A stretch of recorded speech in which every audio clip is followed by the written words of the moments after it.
कि हमारे पास पानी की दो बूंदें हवा में एक स्टडी वेलोसिटी के साथ ऊपर से नीचे की तरफ गिर रही है। ठीक है भाई, तो ये रही हमारे पास कहीं पे एयर, और इस एयर के अंदर पानी की जो दो बूंदें हैं वो स्टडी रेट के साथ ऊपर से क्या हो रही है, नीचे की तरफ गिर रही हैं।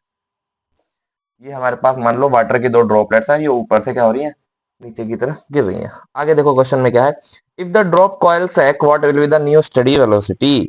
कि होता क्या है भैया कि अगर ये दो बूंदे जो मिली है हमारे पास, इन दोनों ने मिलकर क्या बना ली, एक अकेली बूंद बना ली। मतलब पहले अगर हमारे पास एक बूंद ये थी और एक बूंद ये थी, अब ये दोनों एक जगह मिलकर इन्होंने केवल एक बूंद बना ली जिसकी रेडियस होगी कैपिटल आर।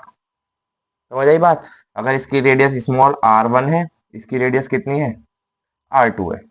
इतनी बात समझ आई कि बारिश की दो बूंदें हवा से ऊपर से नीचे की तरफ गिर रही थी और बीच में आते आते वो दोनों एक होगी जिसकी रेडियस बड़ी होगी। अब हमसे पूछा है जो बड़ी वाली बूंद होगी ना, इसकी वेलोसिटी कितनी होगी।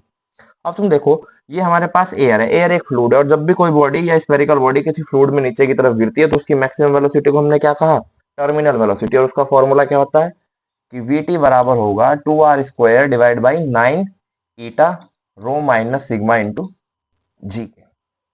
जहां पे आर क्या है, रेडियस है, ईटा क्या है, कोफिशिएंट ऑफ विस्कोसिटी है, रो डेंसिटी ऑफ द, ये है किसकी, जो हमारे पास वाटर की है, सिग्मा क्या है, डेंसिटी ऑफ द मीडियम है कि जिस मीडियम में जा रही है, और जी क्या है, एक्सेलरेशन ड्यू टू ग्रेविटी।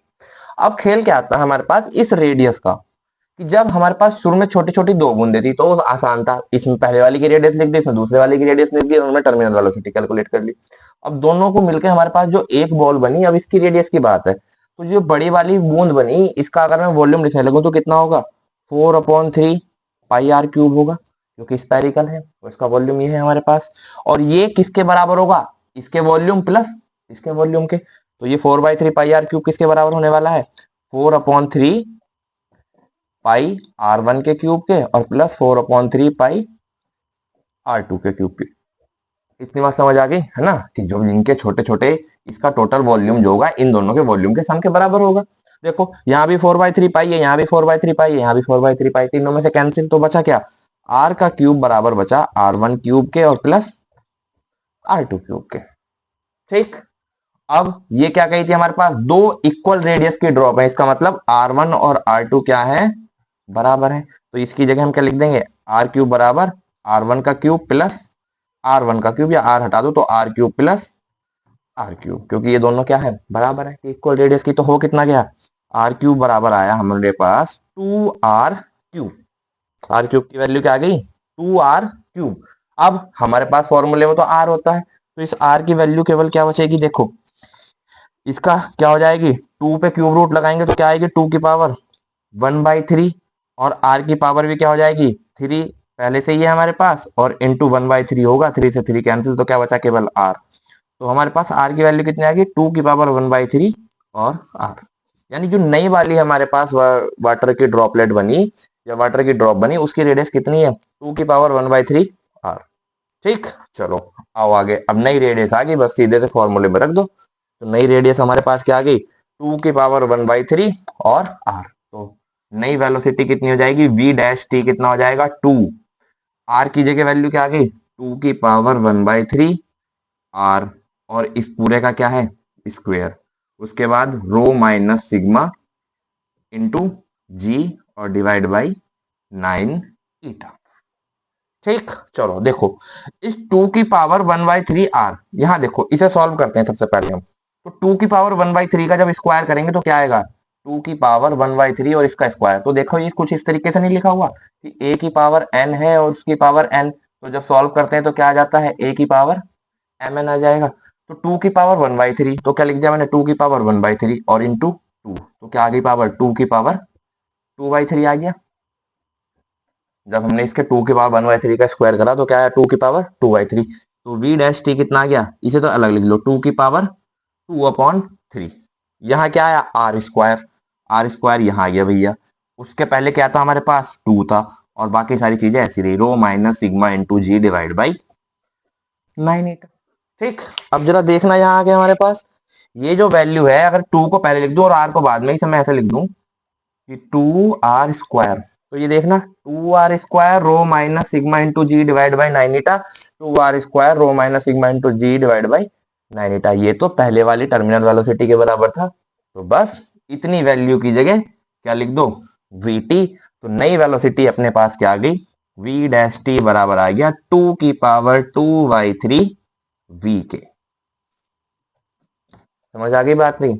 इस तरीके के सवाल बहुत सारे बन सकते हैं कि हमारे पास क्या हो गई, ये तो अभी हमने क्या कर दिया कि दो ड्रॉप को छोड़ मिला के एक बड़ी ड्रॉप बना दी, लेकिन कभी कभी ऐसा भी होगा तुम्हारे पास कि एक ड्रॉप से 2-3 ड्रॉप टूट गई, तो उसमें निकाल लो कितनी वेलोसिटी होगी, है ना। प्रोसीजर सबका सेम ही रहेगा कि हमने सबसे पहले क्या निकालनी है, रेडियस निकालनी है हमारे पास। ठीक है, चलो देख लो जल्दी, इसका स्क्रीनशॉट ले लो, लेना है जिसे। चलो फिर आगे चलते हैं अगले सवाल पे, चले। अगला क्वेश्चन है, a 50 kilogram girl wearing high heel shoe balances on a single heel. ठीक है भाई, तो क्या है हमारे पास कि एक 50 किलो की लड़की है? तो मास ऑफ द गर्ल कितना हुआ भाई, 50 किलोग्राम की मास ऑफ गर्ल कितना हो गया, 50 किलोग्राम। अब सिचुएशन क्या है, ये जो लड़की है हमारे पास, ये 50 किलो की, इस लड़की ने हाई हील्स वाले सैंडल पहन रखे हैं? और इसने क्या करा भैया, इसके दो सैंडल थे, ये एक सैंडल इसने यहाँ पहन रखा है, ये हाई हील का बहुत ऊंची एडी का, और एक सैंडल इसने यहाँ पहन लिया ये। अब इसने क्या करा कि ये अपने दोनों पैर न टिका के इसने अपना केवल एक पैर टिकाया और अपना पूरा मास अपनी एक ही हील के ऊपर लेके आई। सवाल समझ में आया कि 50 किलो की लड़की ने सैंडल्स पहन रखे हैं और उस सैंडल पे उसने क्या करा, दोनों पैरों पे न खड़ी होकर वो केवल एक सैंडल पे खड़ी हुई है। ठीक है, चलो देखो आगे क्या है। The heel is circular with a radius 1 centimetre. भैया जो हील के नीचे वाली चोंच है, इसकी रेडियस कितनी है, 1 सेंटीमीटर है, तो मीटर में कितनी हो जाएगी, 1 इंटू 10⁻⁻2 मीटर होगी। ठीक, तो यानी जो हील के नीचे छोटी सी डंडी होती है ना, तो डंडी की रेडियस कितनी हो गई, 1 इंटू 10⁻⁻2 मीटर है।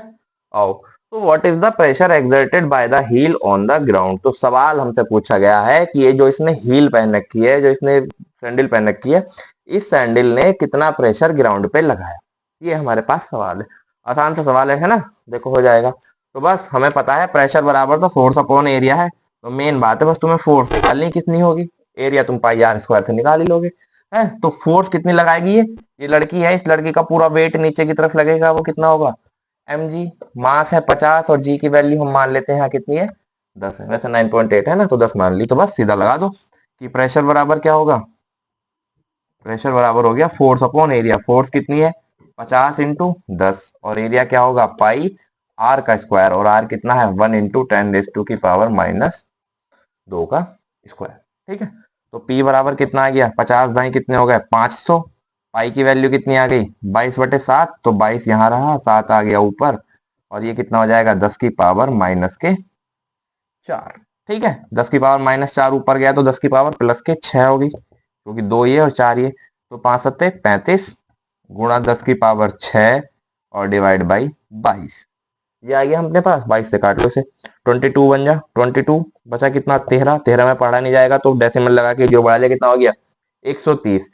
और ये जाएगा फिर 5 बार नहीं 6 बार चला जाएगा, 22 6 6 दूनी 12, 6 दूनी 12 और 13, तो 6 में तो नहीं जाएगा, 5 बार जाएगा, तो 1.5 इंटू 10⁻6 पास्कल क्या आ गया अपने पास, या न्यूटन पर मीटर स्क्वायर प्रेशर। तो लड़की ने ग्राउंड के ऊपर एक हील से कितना प्रेशर लगाया, 1.6 इंटू 10⁻6 मीटर स्क्वायर, है ना। ये सवाल मैं तुम्हें पहले भी करवा चुका हूँ, तो आसान होगा, सीधा सीधा फोर्स निकालो और बस एरिया से डिवाइड कर दो तो प्रेशर आ जाएगा। ठीक, चलो आओ आगे। अगला क्या है, a hydraulic automobile lift to design car with maximum mass of 30 kilogram, है ना, कि एक हाइड्रोलिक ऑटोमोबाइल लिफ्ट है, यानी गाड़ियों को उठाने वाली लिफ्ट है, और उसे मैक्सिमम मास वो कितना उठा सकती है, 3000 किलो। समझ आई बात, कि एक लिफ्ट है ना, हमने भी पास्कल लॉ पे लिफ्ट पढ़ी थी, हाइड्रोलिक लिफ्ट, और क्या क्या होता है उसमें, हाइड्रोलिक ब्रेक्स वगैरह उसकी एप्लीकेशन है। तो हमारी कुछ इस तरीके की एक लिफ्ट बनी हुई है ये हाइड्रोलिक्स की, और इस हाइड्रोलिक लिफ्ट में ये मैक्सिमम वेट कितना उठा सकती है, मतलब मास कितना उठा सकती है, वेट नहीं मास, कितना मास उठा सकती है, 3000 किलो का। यानी अगर 3000 किलो की कोई सवारी होगी, ट्रक होगा, गाड़ी होगी, कुछ भी होगी, तो ये उसे ऊपर उठा सकती है। पहले सवाल इतनी बात, चलो आओ आगे। The area of cross section of the piston carrying the load is 425 centimetre square. यानी जो पिस्टन, ये दो पिस्टन लगी हुई है ना इसमें, ये पिस्टन P1 है, ये पिस्टन P2, तो जो पिस्टन लोड को उठाती है उस पिस्टन का एरिया ऑफ क्रॉस सेक्शन कितना दे रखा है भाई, 425 सेंटीमीटर स्क्वायर दे रखा है। यानी लोड तो ये बड़ी वाली पिस्टन उठाएगी, तो इसका जो एरिया दे रखा है यानी कैपिटल ए की वैल्यू कितनी है, 425 सेंटीमीटर स्क्वायर है। अब इसे हम मीटर में बदलेंगे तो कितना हो जाएगा, 425 गुणा 10 की पावर माइनस के 4 मीटर, यही तो होगा। क्योंकि अगर सेंटीमीटर स्क्वायर में दे रखा तो इसमें आप मीटर में बदलते हो 10 की पावर -2 से मल्टीप्लाई करते, -2 से 2 की मल्टीप्लाई करी तो माइनस के 4 मीटर आ गया। तो बड़ी वाली जो पिस्टन है उसका एरिया हो गया 425 इंटू 10⁻⁻⁴ मीटर स्क्वायर। ठीक, चलो आओ आगे देखो। फिर क्या कहा इसमें, what maximum pressure would the smaller piston have to bear. तो इसका मतलब ये जो छोटी वाली पिस्टन है हमारे पास, कौन सी ये, कि इस छोटी वाली पिस्टन के ऊपर कितना क्या लगने वाला है, प्रेशर। यानी हमने P1 की वैल्यू बतानी है कि इस पे P1 कितना लगेगा प्रेशर, है ना। समझ आई ना बात। देखो हम क्या करेंगे, ये पिस्टन होती है हमारे पास, तो हम यहाँ से कुछ फोर्स लगाते हैं, मान लो वो फोर्स कितनी होगी F1, इसका एरिया स्मॉल ए है, इसका एरिया कैपिटल ए है, और यहाँ फोर्स होती है F2। हाइड्रोलिक ऐसी तो होती है कि हाइड्रोलिक्स क्या होती है हमारे पास, एक फोर्स मल्टीप्लायर है। फोर्स मल्टीप्लायर का मतलब कि इस पे जितनी फोर्स हम इसके नीचे की तरफ लगाते हैं, इससे कई गुना फोर्स इस पिस्टन को लगा के कोई ऑब्जेक्ट ऊपर निकाल लेता है। कैसे होता है ये, कि हमें पता है पास्कल लॉ से P1 P2 बराबर होंगे, तो F1 डिवाइड बाई ए बराबर होगा F2 divide by capital A के। तो यहाँ से F2 की वैल्यू अगर मैं निकालूंगा तो कितनी आएगी, F1 बाई ए और इस कैपिटल ए की मल्टीप्लाई होगी। देखो तो जो F2 ये वाली फोर्स लगी, ये वाली फोर्स कैसी लगी, मल्टीप्लाई होके, तो यानी ये हाइड्रोलिक्स क्या होती है, फोर्स मल्टीप्लाई है। अब हमें क्या बताना है, देखो ये मास कितना है इसका, यहाँ 3000 किलो, यानी इसके ऊपर कोई यहाँ मान लो गाड़ी रखी है 3000 किलो, तो इसका वेट नीचे की तरफ लगेगा जो किसके बराबर होगा, mg के, है ना। इसकी मतलब ये वेट क्या है, ये फोर्स है। अब अगर इसका वेट नीचे की तरफ mg लग रहा है, तो ये फोर्स जो ऊपर को लगेगी इसे उठाने के लिए, इतने वेट के बराबर ही तो फोर्स लगानी पड़ेगी इसे, है ना। कि अगर मान लो यहाँ कोई 3000 किलो की वस्तु है हमारे पास, कोई बॉडी 3000 किलो की है, और इसका वेट क्या लग रहा है नीचे की तरफ को mg, तो मुझे अगर इसे नीचे से ऊपर की तरफ उठाना है तो इतना ही वेट लगाऊंगा ना, मतलब वेट के अलावा बराबर फोर्स लगाऊंगा तभी तो ये ऊपर उठेगी। यानी ये जो 3000 किलो है, इससे मैं किसकी वैल्यू निकाल लूंगा, F2 की वैल्यू निकाल लूंगा, है ना। तो देखो क्या होगा हमारे पास, तो ये मास दे रखा हमें, तो वेट कितना हो जाएगा, m इंटू जी। मास 3000 है, जी की वैल्यू मान लो हमारे पास कितनी आ गई, 9.8। तो ये क्या आ गई हमारे पास, F2 की वैल्यू, F2 कितना हो गया, 3000 इंटू 9.8 न्यूटन। तो ये आ गई हमारे पास F2। इसका एरिया हमें पहले से ही दे रखा है, कैपिटल ए कितना है, 425 इंटू 10 की पावर -4 मीटर स्क्वायर। ठीक है, तो हमें देखो क्या क्या पता चल गया। अब हमें चाहिए क्या था, हमें चाहिए यहाँ P1 की वैल्यू। तो P1 के लिए सबसे पहले मुझे क्या चाहिए होगा, यहाँ से देखो मैं अगर बदलूं इसे, इस F1 अपॉन ए को मैं क्या लिख दूं, P1। F1 अपॉन ए को मैंने क्या लिख दिया यहाँ, P1, यानी P1 का एक्सचेंज और P2 क्या हो गया, F2 अपॉन ए। तो P1 बराबर क्या आ जाएगा यहाँ से, P1 बराबर आ जाएगा जो दूसरी फोर्स आई F2 और डिवाइड बाई उसका एरिया। तो बस F2 ये रहा, एरिया ये रहा, तो P1 की वैल्यू क्या आ गई, इसे डिवाइड कर दो। तो P1 इक्वल टू कितना आ गया, 3000 इंटू 9.8 डिवाइड बाई 425 इंटू 10 की पावर -4। ठीक है, आओ चलो सॉल्व करते हैं इसे। वैसे तो ऐसे ही कट जाएगा, कितने बार काटो इसे, 25 से काट लो, 25 बन जाए 25, कितना बचा 5, 25 दूनी 50, 120, और 25 से कटेगा कितनी बार, 25 से कम 50, 17 और 17 बार 120 आ गया। ठीक है, यहाँ से हटा के इसके नीचे एक जीरो लगा दो, कितना हो गया 170, 17 से एक जीरो कैंसिल, 12 और 98 की गुणा करो, 12 इंटू 98 और डिवाइड बाई क्या बच रहा है, 17 इंटू 10 की पावर -4। इसे हम सॉल्व कर लेंगे तो हमारे पास क्या आ जाएगा कि ये वाली पिस्टन कितना प्रेशर बियर कर रही है या सहन कर रही है हमारी, कहाँ पे, इसमें करने के लिए। ठीक, समझ आ गई इस बात। चलो आओ आगे, लो ले लो स्क्रीनशॉट जल्दी इसका, नहीं हो रहा है तो। चलो जी आगे। अब कुछ इंपॉर्टेंट टॉपिक्स देख लेते हैं इस चैप्टर के, जो हमारे पास टर्म है, जो हमने पढ़ा दी पहले भी, और अब देखो क्या क्या है हमारे पास। पहले देखेंगे हम क्या है, बर्नौली थ्योरम में बता चुका हूं पहले भी क्लास में, तो अभी केवल इसका स्टेटमेंट बता रहा हूं कि बर्नौली थ्योरम क्या है, और इम्पोर्टेंट है, हर साल सवाल में पूछी जाती है एग्जाम के अंदर बर्नौली थ्योरम। ठीक है, तो बर्नौली थ्योरम क्या होती है कि the sum of pressure energy plus sum of kinetic energy and potential energy is always constant. इन तीनों एनर्जी का सम क्या रहेगा अपने पास, कांस्टेंट रहेगा। ये हमारी बर्नौली थ्योरम है, ज्यादा डीप नहीं जाएंगे इसमें। हम क्या करते हैं, देखो हमने पहले भी बता चुके हैं कि अगर हमारे पास ये कुछ इस तरीके की एक ट्यूब है जिसका क्रॉस सेक्शन एरिया वेरी कर रहा है, उसके साथ ये वाला पॉइंट H1 हाइट पे है, ये वाला कितने पे है, H2 पे है, एक लेवल से। यहाँ अगर एरिया A1 है, वेलोसिटी V1 है, ठीक है, प्रेशर P1 है, तो यहाँ क्या हो जाएगी, वेलोसिटी V2, A2 और P2। जाहिर सी बात है दोनों जगह अलग अलग होगी है। तो हम क्या देखते थे पहले, सबसे पहले कि अगर इसने T टाइम में L1 डिस्टेंस कवर करी यहाँ से, तो इतने ही समय में इसने कितनी डिस्टेंस कवर करी, L2 डिस्टेंस कवर करी। फिर हम निकाल लेंगे शुरू में क्या, कि जितना पानी यहाँ से शुरू में एंटर करेगा उतने ही समय में इतना पानी यहाँ से बाहर निकलना चाहिए, और दोनों को हम बराबर रख देते थे मास को, है ना। फिर यहाँ काइनेटिक एनर्जी पोटेंशियल एनर्जी निकालेंगे, यहाँ पे यहाँ कितनी काइनेटिक एनर्जी होगी, यहाँ पोटेंशियल एनर्जी कितनी होगी, यहाँ कितनी काइनेटिक एनर्जी होगी, पोटेंशियल एनर्जी। फिर दोनों का चेंज निकालेंगे, और उसके बाद जाके चेंज किसके बराबर होगा, उन दोनों का सम का चेंज, वर्क एनर्जी थ्योरम के, है ना। और फिर हम वर्क निकाल लेंगे कि टी टाइम में इसने कितना वर्क करा, टी टाइम में इसने कितना वर्क करा, दोनों को बराबर रखेंगे, है ना। तो अल्टीमेटली हमारे पास फॉर्मूला निकल के क्या आएगा, P plus half rho v square plus rho g h बराबर कॉन्स्टेंट है ना। जरूरी क्या है इसका, देखो डेरिवेशन तो जरूरी है, लेकिन उसके साथ साथ हमें इसकी एप्लीकेशन भी पढ़नी है?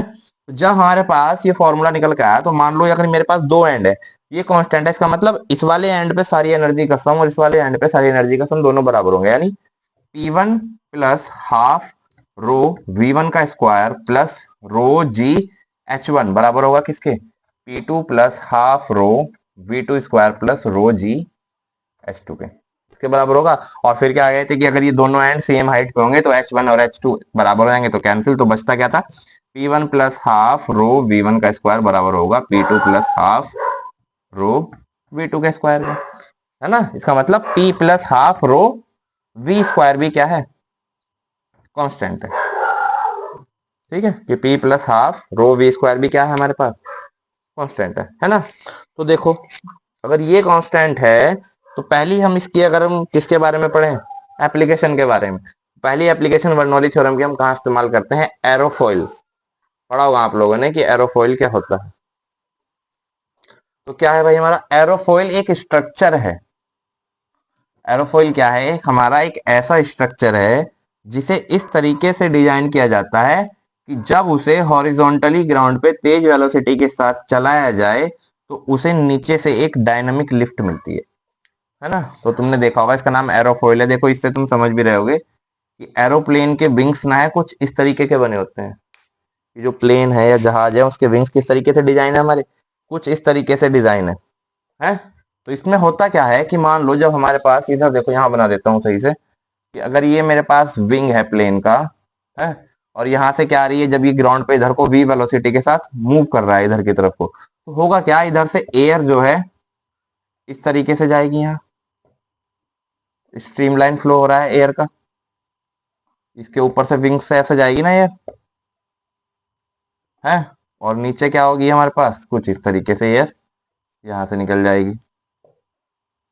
अब तुम देखो कि इसके ऊपर जो हमारे पास ये स्ट्रीम लाइंस जा रही हैं, ये स्ट्रीम लाइन क्या हो रही हैं, पास पास आ रही हैं। और हमने पहले ही पढ़ा है कि जब स्ट्रीम लाइंस एक दूसरे के क्लोज होती हैं, तो उस कंडीशन में वहां वेलोसिटी क्या हो जाती है, इंक्रीज हो जाती है। तो यहाँ जब स्ट्रीम लाइंस क्या हो गई, क्लोज हो गई, तो यहाँ वेलोसिटी क्या हो गई हमारी, इंक्रीज हो गई, बढ़ गई। और यहाँ देखना जरा आके इसमें कि अगर वेलोसिटी बढ़ रही है तो क्या होगा, इन दोनों का सम तो कांस्टेंट आएगा।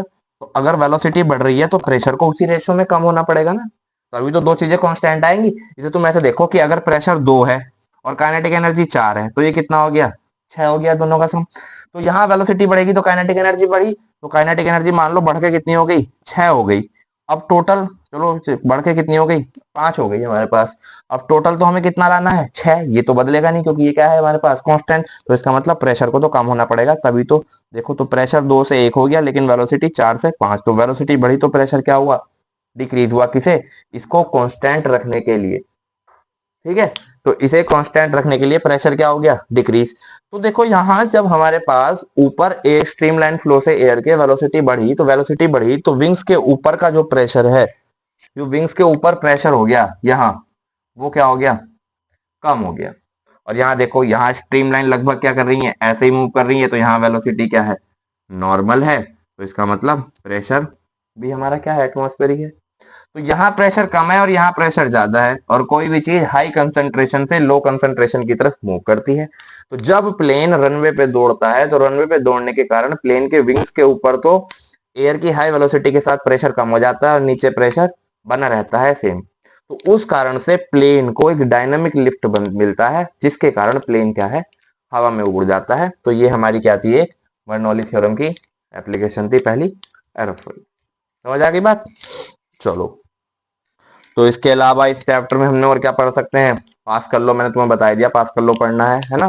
पास्कल लॉ का प्रूफ आना चाहिए जरूर, क्योंकि एग्जाम में पूछ ले जाता है कहीं ना कहीं पे भी एग्जाम हो 11th क्लास में पास्कल लॉ पूछ ले जाता है। हमारे पास पास्कल लॉ की एप्लीकेशन क्या क्या थी, हाइड्रोलिक लिफ्ट थी, हाइड्रोलिक ब्रेक थे, वो मैं तुम्हें अच्छे से बता चुका हूँ क्या है, ठीक है। तो यही हम